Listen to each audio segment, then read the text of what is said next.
အားလုံးပဲမင်္ဂလာပါရှင်။ I am Miyaki ရွှာနေရနိုင်တဲ့အထူးဟင်းလျာလေးနဲ့မိတ်ဆက်ပေးကြပါမယ်။ဒီနေ့ရဲ့အထူးဟင်းလျာလေးဖြစ်တဲ့ဒိုရီငါးသားလွှာလေးကိုအသုံးပြုပြီးတော့မေမေကသီးစုံလေးနဲ့အချိုပွဲလေးချက်ထားတာပေါ့နော်။ဒီဒိုရီဖီရဲ့အသားချက်လေးကသူက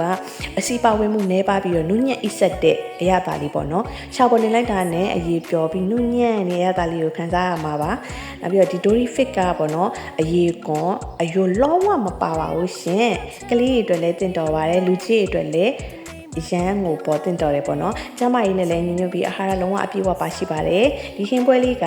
တပွဲကို1000ခွဲချက်စတင်မှာဖြစ်ပါတယ်ရှင်မိသားစု9ယောက်အေးအေးဆေးစားလို့ရတယ်နော်ဒီဟင်းပွဲလေးကိုမှာယူခြင်းနဲ့ဆိုရင်တော့ Viber နံပါတ်39999333ကနေပြီးတော့မှာယူလို့ရပါတယ်ရှင်မိမိကတခြားဟင်းပွဲလေးတွေကိုလည်းပြင်မှာတင်ပေးထားတဲ့အတွက်ကိုစားခြင်းနဲ့ဟင်းပွဲလေးတွေကိုကြည့်ပြီးတော့မှာယူလို့ရပါတယ်ရှင်မှာယူမယ်ဆိုရင်တော့မိနစ်20နာရီဝက်လောက်ကြိုတင်ပြီးတော့မှာပြပါရှင်အားလုံးကိုကျေးဇူးတင်ပါတယ်ရှင်အားပေးကြတော့ကြောက်ချင်းစီတိုင်းကိုမိမိကနေပြီးတော့လုံးဝကျေးဇူးတင်ပါတယ်ရှင်